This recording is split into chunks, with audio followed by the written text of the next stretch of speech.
Donald Trump just dropped a bombshell that left EV owners stunned. What started as a policy update quickly escalated into a shock for EV owners. But little did anyone know, the real uproar was just beginning. And I will end the electric vehicle mandate on day one.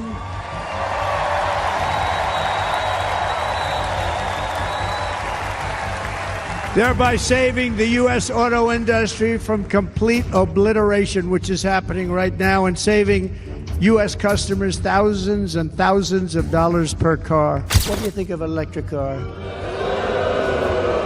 For months, Trump had been signaling his discontent with the rapid push toward EV adoption. Behind closed doors, whispers of a counter-EV strategy began to emerge. However, those whispers exploded into public view with Trump's latest announcement. I say this whole crazy thing with again, I love electric cars, but you can't do this. You can't do this. They don't go far. Lots of little problems. They're made in China. We don't have the material, but you know we do have? A lot of gasoline is down there. A lot of gasoline. Everything changed when Trump unveiled his plan to roll back EV incentives and impose new tariffs on imported EVs. The move, he claimed, was to protect traditional American industries and stop the war on gas-powered cars.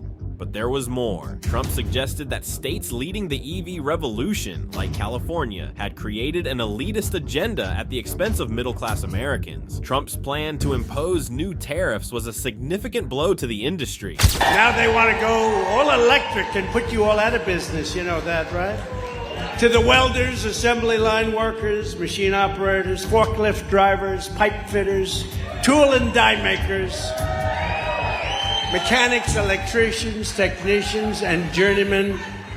We love being with you, and we love being with you right in your environment. You built this country, you love this country, and you are the ones that make our country run. You know that, right?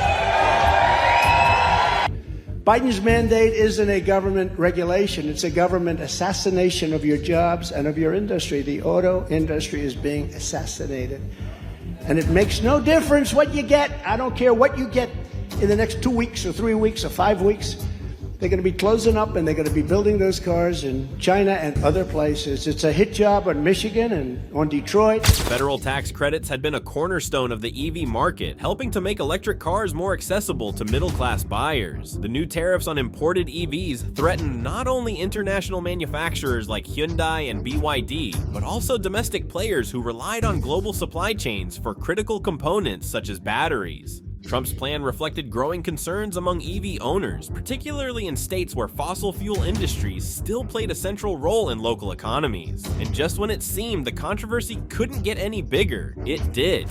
Electric cars will kill more than half of U.S. auto jobs and decimate the suppliers. They're being decimated already. Decimate the suppliers, and it's going to decimate your jobs, and it's going to decimate more than anybody else. The press conference was initially billed as an update on Trump's broader economic proposals. Attendees, including industry representatives and journalists, were caught shocked when Trump abruptly shifted the conversation to electric vehicles. The immediate reactions in the room varied, from stunned silence among some automakers to murmurs of approval from representatives of oil and gas lobbies. Within moments, social media channels began buzzing as journalists live tweeted the unexpected turn of events. But Trump wasn't finished.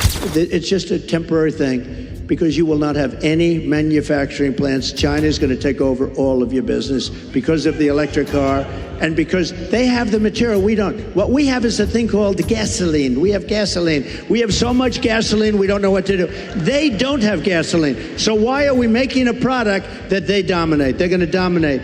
You will not have a car industry left, not even a little bit of a car industry. And out of nowhere, Trump targeted some EV companies directly, declaring these EV companies are living off government handouts and cheating hardworking Americans. He then hinted at a new investigation into federal subsidies awarded to EV makers over the past decade, and that's where it gets interesting.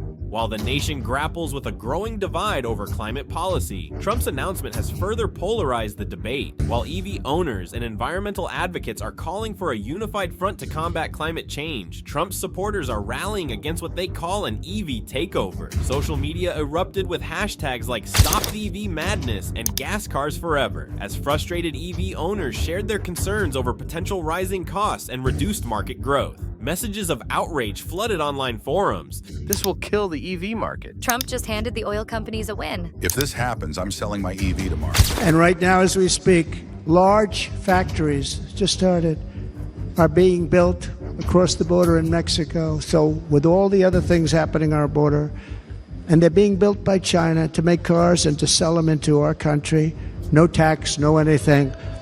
The United Auto Workers ought to be ashamed for allowing this to happen. And the leader of the United Auto Workers should be fired immediately. And every single auto worker, union and non-union, should be voting for Donald Trump, because we're going to bring back car manufacturing, and we're going to bring it back fast. But here's where it gets even more shocking. During a press conference, Trump took aim not just at automakers, but at individual states leading the EV movement. He labeled California's policies as un-American and directly threatened to withhold federal funding if states didn't balance their priorities. This escalated the feud with EV pioneers like Governor Gavin Newsom, who called Trump's remarks an attack on innovation and progress. I expect him to be a little sharper on the follow-through, not just the rhetoric. Trump 2.0, I think, is going to be, from his perspective, aiming to be more effective. Adding fuel to the fire, Trump's announcement has triggered a wave of uncertainty among automakers. Companies like Ford, GM, and Rivian, which have poured billions into EV development, are now questioning the future of federal support for the transition. Wall Street responded swiftly, with EV stock prices seeing noticeable dips in the hours following Trump's announcement. The immediate aftermath of Trump's announcement sent shockwaves through Wall Street. Tesla's stock dropped nearly 5% in after-hours trading, while shares of traditional automakers with significant EV investments like Ford and GM also saw declines. Analysts scrambled to reassess projections for the EV market, warning that prolonged uncertainty could deter further investment. I'm going to put a 100, 200, 2,000% tariff. They're not going to sell one car into the United States. We're going to make Detroit great again. When foreign leaders and CEOs call me up to complain about our tariffs, my answer will be very simple. Build it in America. Mercedes-Benz, BMW, all of the different Volkswagen, millions and millions of cars. They don't want anything from us. We have deficits that are crazy. We're not going to have them anymore. We're going to put tariffs on them. It's a perfect application for a lot, but not for everybody. Some want gasoline propelled, and we have a lot of gasoline right under there. You know the story with hydrogen. It's great until it blows up, in which case you're not recognized. And then the most interesting came. During a separate interview, Trump doubled down, implying that EVs were more dangerous than their worth, and suggesting they should come with new federal safety mandates, which could significantly drive up production costs. EV advocates were left fuming, with one industry leader stating, "This isn't about safety, it's about sabotaging progress." Industry experts warned that Trump's policy shift could slow the EV revolution in the US, potentially ceding ground to international competitors. Meanwhile, environmental groups and automakers are preparing for an uphill battle to counter the political and economic consequences of these bold moves. You know, like Biden held this EV summit. Didn't invite Tesla. Invited GM, Ford, Chrysler, and UAW. An EV summit on the White House. Didn't mention Tesla once, and praised GM and Ford for leading the EV revolution.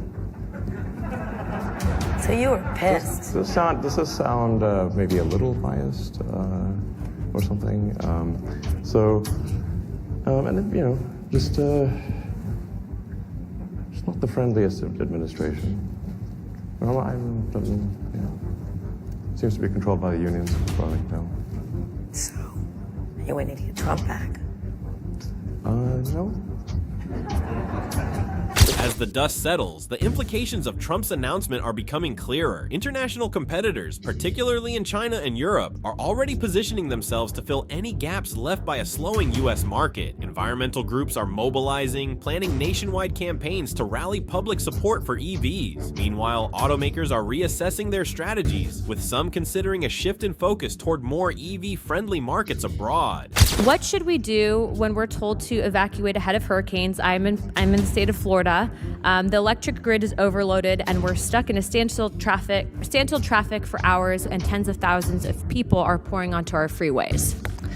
I guess you'd have to hitchhike with somebody who has an internal combustion engine car. I think that's why a lot of consumers are concerned right now, a little skeptical about whether an EV is the right choice for them. They're not sure whether they'll have convenient access to charging. And in California, we see some rationing and restrictions on the hours when people can charge.